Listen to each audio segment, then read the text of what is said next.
સાબરકાંઠામાં ભાજપના ઉમેદવારનો વિરોધ થઈ રહ્યો છે। ભાજપના આયાતી ઉમેદવાર શોભના બારૈયાનો વિરોધ છે। હિંમતનગરમાં કચ્છી સમાજવાડી ખાતે ભાજપનો કાર્યક્રમ। ભાજપના કાર્યક્રમમાં જિલ્લા પંચાયતના સભ્યોને ન જવા દેવાયા અને અગ્રણી નેતાઓને કાર્યક્રમમાં ન જવા દેવાયા। ભાજપના કાર્યક્રમમાં ભાજપના જ કાર્યકર્તાઓ અને નેતાઓ વિરોધ કરી રહ્યા છે અને બેઠકમાં ન જવા દેવાતા ભાજપના નેતા અને કાર્યકર્તાઓએ હોબાળો મચાવ્યો। ઉમેદવાર બદલવાની માંગ સાથે મોટી સંખ્યામાં નેતા કાર્યકર્તાઓ પહોંચ્યા। ભાજપના કાર્યક્રમમાં જિલ્લા પંચાયતના પૂર્વ પ્રમુખ સહિત અગ્રણી નેતાઓનો ભારે વિરોધ થઈ રહ્યો છે। ભાજપના જ કાર્યક્રમમાં ભાજપના નેતાઓને અંદર ન આવવા દેતા કાર્યકર્તાઓમાં ભારે રોષ છે। ઉમેદવાર નહીં બદલાય તો મોટી સંખ્યામાં રાજીનામાની પણ ચીમકી આપી છે।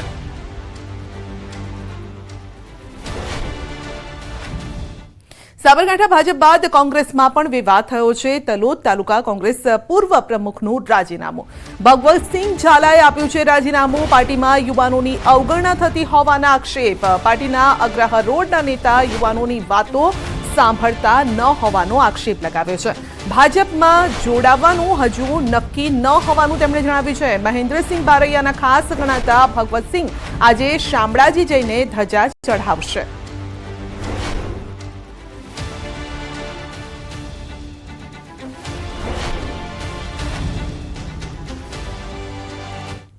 મહેસાણાના વિજાપુરમાં ભાજપમાં ભડકો થયો છે। કોંગ્રેસમાંથી ભાજપમાં આવેલા સીજે ચાવડાને વિજાપુર પેટા ચૂંટણી માટે ટિકિટ આપતા ભાજપમાં ભડકો।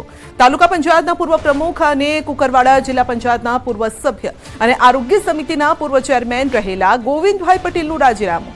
ગોવિંદ પટેલે તાલુકા ભાજપ પ્રમુખને રાજીનામું આપ્યું છે। ભાજપ કાર્યકરને ટિકિટ ન અપાતા નારાજ છે। કોંગ્રેસથી આવેલાને ટિકિટ અપાતા રોષ ભભૂકી ઉઠ્યો છે।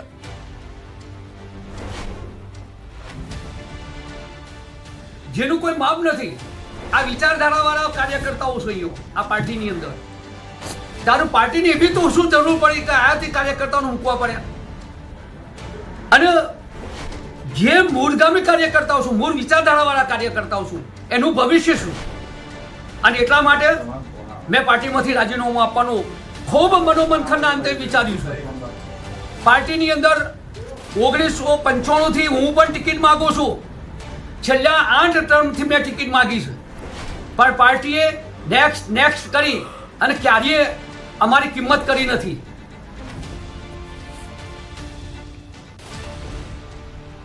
તો ગોવિંદભાઈએ કહ્યું કે હું કેસરિયા રંગે જ રંગાયેલો છું। ભાજપ અને પીએમને હાનિ થાય તેવું નહીં કરું। આમ કહીને તેમણે અન્ય પક્ષમાં જોડાવાની વાતનો છેદ ઉડાડ્યો। પરિશ્રમના અંતે પણ જો પાર્ટી આયાથી લોકોને જ આપવાની હોય તો અમારી પાર્ટીમાં રહીને કરવું છે શું? હા, જન્મથી 1966થી જનસંઘ જ્યારે આરએસએસ જ્યારે જોઈન કર્યું ત્યારથી હું આજ સુધી કેસરિયા રંગે જ રંગાયેલો છું। ભવિષ્યની અંદર પણ હું કેસરીયો જ રહીશ। હું નરેન્દ્રભાઈને ક્યારેય પણ હાનિ થાય એવો કોઈ પણ પ્રયત્ન નહીં કરું। પણ બહુ થઈ ગયું, હવે હું સક્રિય રહી શકું એમ નથી અને એટલા માટે પાર્ટીમાંથી રાજીનામું આપું છું। વિજાપુર તાલુકામાં સીજે ચાવડાને ટિકિટ આપવામાં આવતા હાલમાં ભાજપમાં ભડકો જોવા મળી રહ્યો છે। ત્યારે આપણા સાથે ગોવિંદભાઈ પટેલ જોડાય છે કે જેમને આજે રાજીનામું સોંપ્યું છે। ગોવિંદભાઈ, શું કહેશો? તમે અત્યાર સુધી ભાજપના કયા કયા હોદ્દા પર રહી ચૂક્યા છો અને કેમ રાજીનામું આપવું પડ્યું? હું 1970-71થી પાર્ટીના સક્રિય કાર્યકર્તા તરીકે કામ કર્યું છું। મેં ડૉક્ટર ડીસી પટેલ જ્યારે જનસંઘની ચૂંટણી લડ્યા ત્યારે એના ઇન્ચાર્જ તરીકે મેં કામ કર્યું છું। છેલ્લા 53 વર્ષથી નિષ્ઠાથી, પ્રમાણિકતાથી, કોઈ પણ જાતની લોચલુસવત કે ભ્રષ્ટાચાર કર્યા સિવાય મેં મારું પોતાનું સમર્પણ આપ્યું છે પાર્ટી માટે। અને એ વખતે જ્યારે અમે જે વિચારધારા હમું લડ્યા હોય, હિન્દુત્વથી વિરુદ્ધની વિચારધારા, રાષ્ટ્રીય વિચારધારાની વિરુદ્ધની વિચારધારા સામું પોતાના જાનને જોખમમાં મૂકીને લડ્યા હોય, હું 3 વખત તો જેલવાસ મને ભોગવ્યો છું મેં આ પાર્ટીના કામ માટે। અને મારી ફેમિલીની કોઈ પણ ચિંતા કરી નથી। અને જ્યારે આયાથી ઉમેદવારને અહીંયા આવ્યા પછી એને નાણાં વગર, એને પરખ્યા વગર સીધું એને ટિકિટ આપી દેવામાં આવે તો મારું જમીન એવું કહે છે કે પાયાના કાર્યકર્તા પછી કોઈ પણ કોમનો હોય, કોઈ પણ જાતિનો હોય, પણ વિજાપુર વિજાપુરની અંદર પાયાના કાર્યકર્તાનું ભવિષ્ય હું અને એની ચિંતાના લીધે મેં મારા 53 વર્ષનો આજે ભોગ આપી રહ્યો છું અને મેં એટલા માટે રાજીનામું આપ્યું છે. પછી આ હતા ગોવિંદભાઈ કે જેમનું કહેવું છે કે જે કાર્યકર્તા હોય ભાજપના જૂના કાર્યકર્તા હોય તેમને ટિકિટ આપવામાં આવે જેથી કરી જે કાર્યકર્તાઓમાં છે જે નારાજગી હોય છે જોવા ના મળે. કેતન પટેલ, ન્યૂઝ 18 ગુજરાતી, મહેસાણા. જૂનાગઢમાં વિધાનસભા બેઠકની પેટા ચૂંટણીના ઉમેદવાર પર પૈસાના વરસાદનો વિડીયો વાયરલ થયો છે. માણાવદર બેઠકની પેટા ચૂંટણીના ઉમેદવાર અરવિંદ લાડાણી પર પૈસાનો વરસાદ થયો છે. માણાવદરના મરમઠ ગામે સંતવાણી કાર્યક્રમ યોજાયો હતો. અરવિંદ લાડાણીના સમર્થકો અને કાર્યકરોએ તેના પર રૂપિયા ઉડાડતા હોય તેવો વિડીયો સામે આવ્યો છે.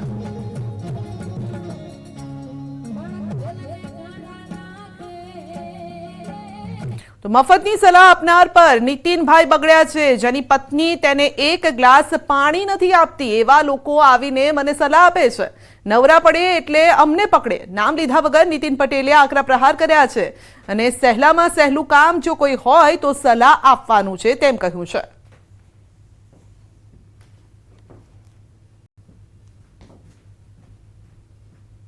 માફ કરજો, કોઈના ઉપર નથી કહેતો, પણ ઘેર બેસીને પત્નીને એમ કે પાણીનો ગ્લાસ થાય ને ખાટલામાં બેઠા બેઠા તો પત્ની એમ કે છાના મારા ઉભા થઈને પી લો, મારા કામ ચાલે છે, એવા અમને સલાહ આપતા હતા.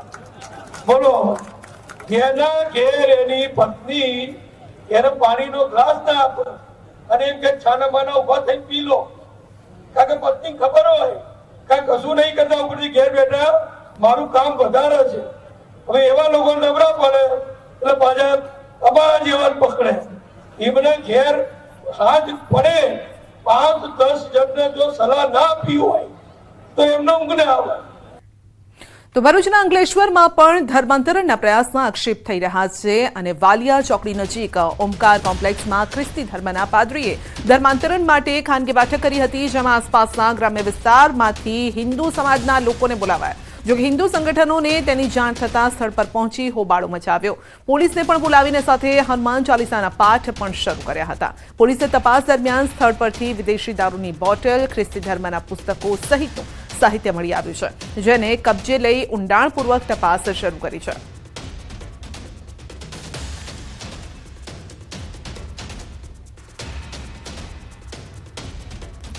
તો ધર્માંતરણનો આ મુદ્દો છે ફરી એક વખત વેગ પકડી રહ્યો છે. એ જ વિસ્તાર ભરૂચ વિસ્તારમાંથી ફરી એક વખત ધર્માંતરણના પ્રયાસ થઈ રહ્યા છે તેવા આરોપ લાગી રહ્યા છે.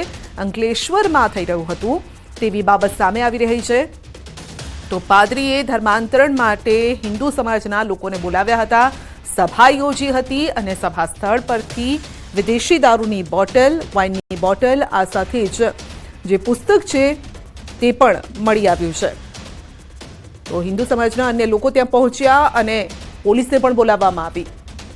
પોલીસે પણ તપાસ કરી હતી.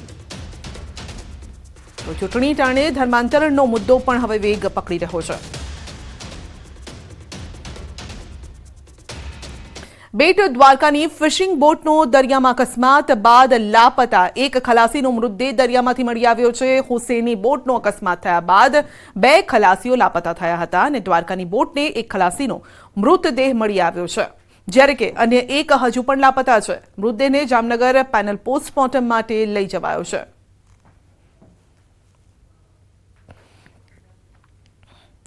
અંકલેશ્વરમાંથી દેશી બનાવટનો તમંચો જપ્ત થયો છે. જીઆઈડીસી પોલીસે એક તમંચો અને કાર્ટ્રિજ મળી અને કુલ 15,000નો મુદ્દામાલ કબજે કર્યો છે, જ્યારે કે પરપ્રાંતીય વ્યક્તિને ઝડપી પાડી આર્મ્સ એક્ટ હેઠળ ગુનો નોંધી વધુ તપાસ હાથ ધરી છે.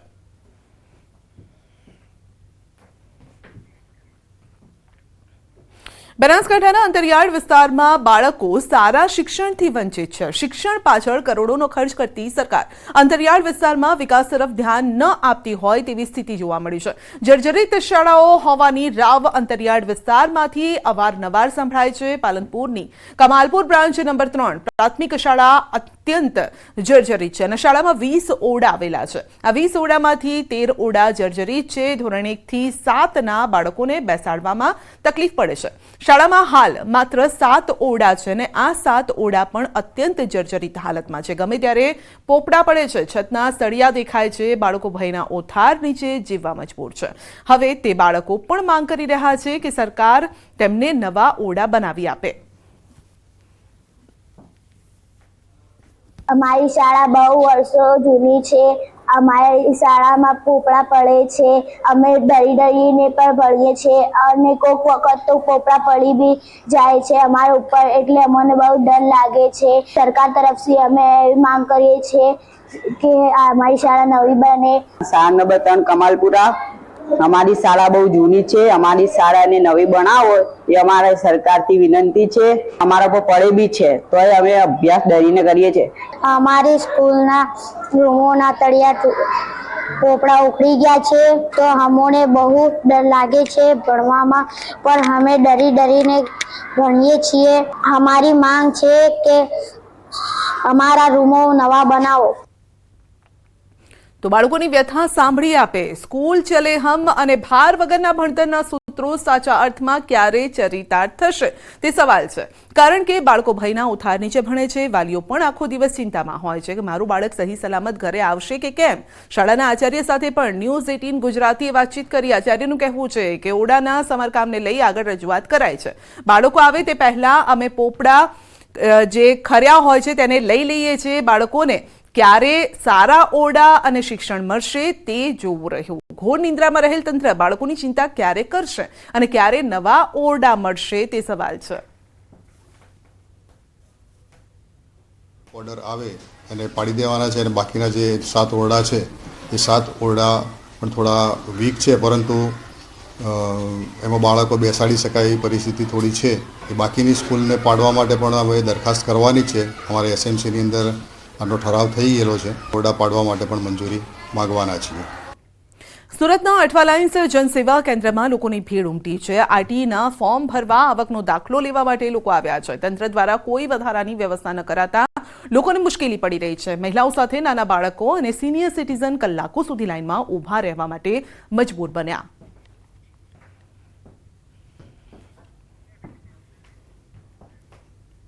અમરેલીમાં વહેલી સવારે રસ્તામાં સિંહ નજરે ચડ્યો છે. વહેલી સવારે ખેડૂત ટ્રેક્ટર લઈને જતા સમયે સિંહ લટાર મારતો જોવા મળ્યો છે. ખેતરના કાચા રસ્તે ડાલા મથ્થો સાવજ આવી ચડતા હાલ ફફડાટ પણ છે. આ વિડીયો અમરેલીના ધારી ગીર પંથકનો છે. અમરેલી પંથકમાં વન્યજીવોના આટાફેરાથી રહીશોમાં ફફડાટ છે.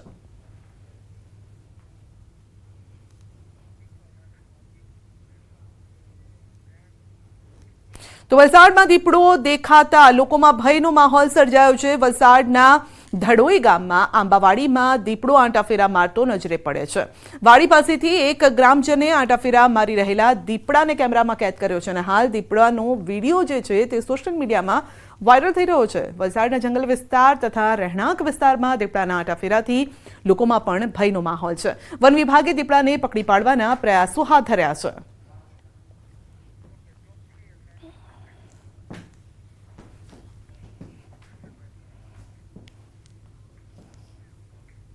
અને હવે નજર કરીશું ટોપ 3 હેડલાઇન્સ પર. વડોદરાના શિનોર સાદલી ગામમાં યુવક પર હુમલો, ઝઘડાની અદાવતમાં માર્યા લાકડીના ફટકા, ઘટના સીસીટીવીમાં કેદ. વિજાપુર ભાજપમાં ભડકો, તાલુકા પંચાયત પૂર્વ પ્રમુખ ગોવિંદ પટેલનું રાજીનામું, CJ ચાવડાને ટિકિટ અપાતા નારાજ. વાપીમાં કાર ચાલકનો કહેર, રાહદારી સહિત 2 વાહનોને લીધા અડફેટે, એકનું મોત, 3 ઘાયલ, સીસીટીવીમાં કેદ ઘટના.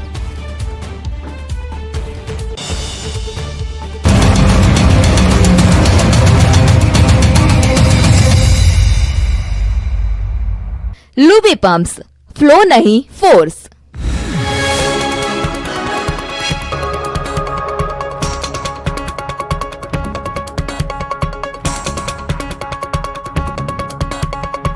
લૂબી પમ્પ્સ, ફ્લો નહીં ફોર્સ. લગાવવા મુદ્દે ગોળ ગોળ વાતો કરી. ગુજરાત વિધાનસભાની 5 બેઠકોની પેટા ચૂંટણી માટે ભાજપે ઉમેદવારો જાહેર કર્યા છે. ભાજપે આ તમામ 5 બેઠક પર આયાતી ઉમેદવારોને ટિકિટ આપી છે. ગુજરાતમાં ધારાસભ્ય પદ છોડીને ભાજપમાં આવેલા તમામને ટિકિટ અપાઈ છે. આ માટે પોરબંદરથી અર્જુન મોઢવાડિયા ઉમેદવાર, માણાવદરથી અરવિંદ લાડાણી ઉમેદવાર, ખંભાતથી ચિરાગ પટેલની ટિકિટ, વિજાપુરથી સીજે ચાવડાની ટિકિટ, વાઘોડિયાથી ધર્મેન્દ્રસિંહ વાઘેલા ઉમેદવાર તરીકે નક્કી કરાયા છે. આ તમામ નેતાઓએ હાલમાં કોંગ્રેસ છોડીને ભાજપમાં ખીસર્યા કર્યા હતા, જે બાદ આ તમામ લોકોને ભાજપમાંથી ટિકિટ આપવામાં આવી છે. લોકસભાની ચૂંટણીને લઈને ગુજરાતમાં તમામ પાર્ટીઓ દ્વારા પોતાના ઉમેદવારો જાહેર કરવામાં આવી રહ્યા છે. જો કે ગુજરાત કોંગ્રેસે હજુ પણ 7 બેઠકના ઉમેદવાર જાહેર કર્યા નથી. બુધવારે મળનારી સેન્ટ્રલ ઇલેક્શન કમિટીમાં નામો પર મહોર લગાવવાની શક્યતા છે. લોકસભા ચૂંટણીમાં વિરોધીઓના સુપડા સાફ કરવા ભાજપની થિંક ટેન્ક કામે લાગી છે. ભાજપ પ્રદેશ પ્રમુખ CR પાટીલની અધ્યક્ષતામાં ભાજપના તમામ ધારાસભ્યો, જિલ્લાના પ્રમુખો અને પ્રભારીઓની બેઠક યોજાઈ. બેઠકમાં લોકસભાની ચૂંટણીમાં 5 લાખની લીડના ટાર્ગેટની ચર્ચા થઈ. સાથે તમામ બેઠકો જીતવાનું આહવાન કરાયું. આ ઉપરાંત નબળા બૂથોને મજબૂત કઈ રીતે કરવું તેના પર પણ મંથન થયું. ચૂંટણીને લઈ ભાજપમાં તૈયારીઓનો ધમધમાટ છે. ત્યારે ભાજપના પ્રદેશ પ્રમુખ પાટીલ લોકસભા બેઠકોની મુલાકાત લેશે. તમામ 26 લોકસભા બેઠક પર CR પાટીલ પ્રવાસ કરશે. 28 તારીખથી રાજકોટ લોકસભા બેઠક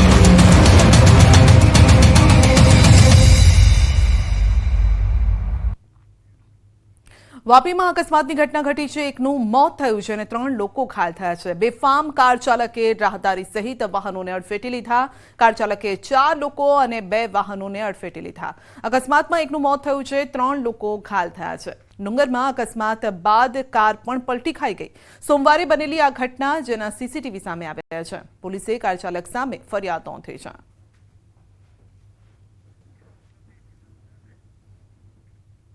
સુરત મનપામાં બેફામ ડમ્પરની ટક્કરથી સુરત મનપાના બેફામ ડમ્પરની ટક્કરથી મહિલાનું મોત થયું છે. SMCના ડમ્પર ચાલક બેફામ બન્યા છે. કતારગામમાં બાઇક ચાલક મહિલાને ટક્કર મારતા મોત થયું છે. અકસ્માત બાદ સ્થાનિકોમાં રોષ છે. લોકોના ટોળાએ ડમ્પર ચાલકને પકડ્યો. રોષે ભરાયેલા લોકોએ પોલીસની ગાડીનો પણ ઘેરાવ કર્યો. આ અકસ્માતમાં કતારગામ પારસ પોલીસ ચોકી પાસે રહેતા મનીષાબેન બારોટ નામની મહિલાનું મોત થયું છે અને તેઓ ડાયમંડ કંપનીમાં નોકરી કરતા હતા. તેમની દીકરી ધોરણ 11માં અભ્યાસ કરે છે. એક એક્ટિવા ચાલક બેન છે, એ ત્યાંથી નીકળતા હતા અને એના વચ્ચે આવી ગયેલા છે અને એમનું ફેટલ એક્સિડન્ટ થયેલું છે અને પોલીસે કાર્યવાહી ચાલુ છે. અત્યારે જે આરોપી છે એને પોલીસ સ્ટેશન લઈ જવામાં આવ્યો છે અને ત્યાં એને ડિટેન કરેલો છે અને જે કાયદેસરની કાર્યવાહી છે અત્યારે હાલમાં ચાલુ છે. સુરત મહાનગરપાલિકાના એક ટ્રકે સુરતના કતારગામ વિસ્તારમાં આવેલી કિરણ હોસ્પિટલ નજીક એક મહિલાને અડફેટે લીધી હતી, જેને લઈને તેનું ઘટના સ્થળે કરુણ મોત થયું હતું. જો કે ઘટનાને લઈને પોલીસ તાત્કાલિક ઘટના સ્થળે દોડી આવી હતી. સ્થાનિક લોકોમાં એટલો ઉશ્કેરાટ છે કે ગાડીમાં તોડફોડ સાથે ડ્રાઈવરને મારવા માટે ફરી વળ્યા હતા. લોકોનો આક્રોશ એટલી હતો જે પોલીસ કંટ્રોલ કરવા છતાં લોકો કંટ્રોલમાં નથી થતા. લોકોમાં આક્રોશ છે, કારણ કે ચાર રસ્તા હોવા છતાં પણ જે રીતે ડમ્પર મહાનગરપાલિકાનું ડમ્પર બેફામ ગતિએ દોડતું હતું અને કહી શકાય કે મહિલાને અડફેટે લઈ તેને મોત નિપજાયું છે, જેને લઈને લોકોમાં ઉશ્કેરાટ છે. પોલીસ લોકોને દૂર કરવા માટે સતત કહી શકાય કે એ કરવામાં આવે છે. ડમ્પર ચાલકની પોલીસ દ્વારા અટકાયત કરવામાં આવી છે, પણ લોકો પોલીસની ગાડીને હટવા દેવા તૈયાર નથી. જે પ્રકારે કહી શકાય કે લોકોમાં આક્રોશ છે, ત્યારે એ પ્રકારે કહી શકાય લોકોની માંગ છે કે ડ્રાઈવરને બહાર ઉતારો અને પબ્લિકના હવાલે કરો, જેને લઈને લોકોમાં ઉશ્કેરાટ છે. લોકો સતત આક્રોશમાં જોવા મળી રહ્યા છે, કારણ કે એક મહિલાનું મોત થયું છે. આ જગ્યા પર અનેક વખત અકસ્માતો થતા હોય છે. SMC વાળા બેફામ ટ્રક ચલાવે છે, જેની પાસે લાયસન્સ નથી. અત્યારે એ લોકો બેફામ ટ્રક ચલાવીને બધાને એને ખબર છે કે આગળના વ્હીલમાં પેલી બેન આવી ગઈ છે, તો પછી એને ભગાવવાની શું જરૂર હતી? આગળનું વ્હીલ આવી ગયું તો બી એને પાછલા જોટામાં એ બેનને ઢસડીને લઈ ગયા. આજે આ બધાના મોત થાય છે, તેનું જવાબદાર કોણ? આજે આ બેનનું પહેલા આગળના વ્હીલમાં આવી ગયા, છતાં બી ટ્રક ઉભો નથી રાખતા અને પાછળના વ્હીલમાં લઈ લીધું. પછી એની પાસે અમે જોયું તો નથી લાયસન્સ, નથી ગાડીના કાગળિયા, કોઈ વસ્તુ કાંઈ નથી. અને એના SMCના માણસો આવીને એને બસાવા પક્ષમાં લઈ જતા હતા. અમે રોક્યા, પોલીસ બી એના તંત્રમાં એ બાજુ ખેંચે છે અને SMCના માણસો બી એનામાં ખેંચે છે. અકસ્માતને લઈને લોકોમાં આક્રોશ છે. લોકો ડ્રાઈવરને લઈ જવા દેતા નથી. પોલીસ સહિત મહાનગરપાલિકાનો સ્ટાફ આવી ગયો. જે વ્યક્તિની અટકાયત કરવામાં આવી છે તેની પાસે લાયસન્સ નથી. તમે જોઈ શકો છો કે લોકોમાં આક્રોશ છે. વ્યક્તિને ગાડીમાં બેસાડવામાં આવેલો છે. જે ડ્રાઈવર છે આગલા વ્હીલમાં, મહિલા આવી ગયા બાદ તેને પાછલા વ્હીલમાં લઈ લીધી હતી, એટલે કે પોતાનો બચાવ થાય. અને લોકોમાં જે આક્રોશ છે તેને લઈને વાતાવરણ તંગ બન્યું છે. અન્ય પોલીસને બોલાવવામાં આવી છે. લોકોની માંગ એક જ છે કે આ વ્યક્તિને પોલીસના હવાલે નહીં પણ પબ્લિકના હવાલે કરો. એટલે કે અકસ્માતની ઘટનાને લઈને સુરતના કતારગામ વિસ્તારમાં લોકો રસ્તા પર ઉતર્યા છે, ગાડીમાં તોડફોડ કરી છે. અને જે પ્રકારનું વાતાવરણ છે તેને લઈને કહી શકાય લોકોમાં સતત આક્રોશ જોવા મળી રહ્યો છે. કેમેરામેન ભરત બ્રહ્મભટ્ટ સાથે કીર્તેશ પટેલ, ન્યૂઝ 18 ગુજરાતી, સુરત. સુરતમાં રત્ન કલાકારનું કારસ્તાન સામે આવ્યું છે. હીરા ઉદ્યોગમાં ચાલતી મંદી વચ્ચે રત્ન કલાકારે કારખાનાના માલિક સાથે છેતરપિંડી કરી હોવાની ઘટના સામે આવી છે. અસલી હીરાના બદલે ઓછા વજનવાળા અને હલકી ગુણવત્તાવાળા હીરા બદલે 1.50 લાખના હીરા બદલી નાખ્યા. તો હીરાનું વજન ઓછું જણાતા માલિકે શંકાના આધારે તપાસ કરતા સમગ્ર મામલો સામે આવ્યો. સમગ્ર છેતરપિંડીના મામલે 1.5 લાખના હીરા બદલી લેવાયા હોવાની ફરિયાદ પોલીસ મથકે નોંધાવી. પોલીસે સીસીટીવી ફૂટેજના આધારે વધુ તપાસ પણ શરૂ કરી છે.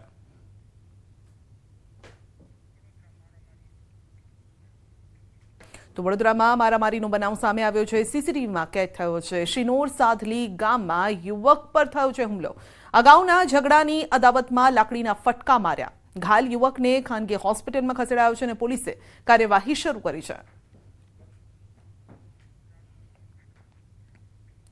જેતપુરના ચાંદની ચોકમાં મુસ્લિમ સમાજના આગેવાન પર હુમલો થયો છે. રાત્રિના સમયે જાણ્યા 4 થી 5 શખ્સોએ પાનના ગલ્લા પર ઉભેલા ફારૂક નગરિયા પર જીવલેણ હુમલો કર્યો છે.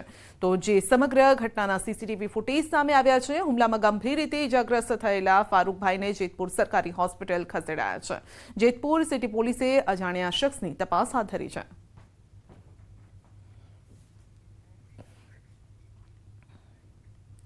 મોરબીના હળવદના ચુપ્પણી ગામે કૌટુંબિક ભાઈએ ભાઈનું ઢીમ ઢાળી દીધું છે. તીક્ષ્ણ હથિયારના ઘા મારીને ભાઈની ક્રૂરતાપૂર્વક હત્યા કરી છે અને 2 ભાઈઓની માથાકૂટ ભાઈએ કરી છે. ભાઈની હત્યા 55 વર્ષના રમાભાઈ મોહનભાઈ ઓળકિયાની હત્યા કરી છે. હત્યાના આરોપમાં આરોપી ગણેશ વાલજી ઓળકિયાની શોધખોળ શરૂ કરાઈ છે. કોઈ અનિચ્છનીય બનાવ ન બને તે માટે ઘટનાસ્થળે પોલીસનો પણ બંદોબસ્ત છે.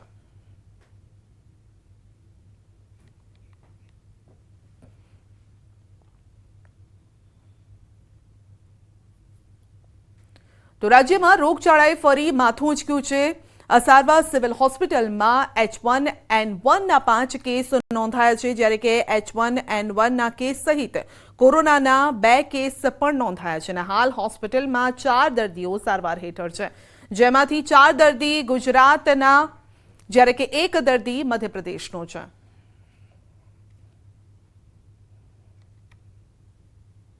સિવિલ હોસ્પિટલમાં અમારો જે આઇસોલેશન વોર્ડ છે D9 એમાં 4 દર્દી એટલે એકચ્યુઅલી ગઈકાલે 5 દર્દી H1N1 એટલે કે સ્વાઇન ફ્લૂના હતા અને કોવિડના 2 દર્દી છે. 5 દર્દીમાંથી 1 વ્યક્તિને રજા મળી ગઈકાલે, એટલે કે અત્યારે 4 દર્દીઓ છે. 4માંથી 3 ગુજરાતના, 1 મધ્યપ્રદેશનો. આગામી લોકસભાની ચૂંટણી દરમિયાન રાજકીય પક્ષો ઉમેદવારો તથા તેમના આશ્રિતોના બેંક ખાતાના શંકાસ્પદ હરકતો અંગે પંચ દ્વારા કરવામાં આવ્યું છે, જેમાં દરેક જિલ્લા ચૂંટણી અધિકારીએ બેંક મેનેજર પ્રતિનિધિઓ સાથે ખાસ બેઠકનું આયોજન કરી ચૂંટણીના સમયગાળા દરમિયાન થતા શંકાસ્પદ ટ્રાન્ઝેક્શનની જાણકારી પર ચાંપતી નજર રાખી છે અને સૂચના પણ આપી છે. જેના ભાગરૂપે ગઈકાલે રાજ્યના મોટાભાગના જિલ્લાઓમાં બેઠકના આયોજન કરવામાં આવી રહ્યા છે. તો જિલ્લા ચૂંટણી અધિકારીઓને પંચનો આદેશ છે, ખાસ કરીને જે ટ્રાન્ઝેક્શન થઈ રહ્યા છે ચૂંટણી સમયે તેના પર નજર રાખવા માટે કહેવામાં આવ્યું છે.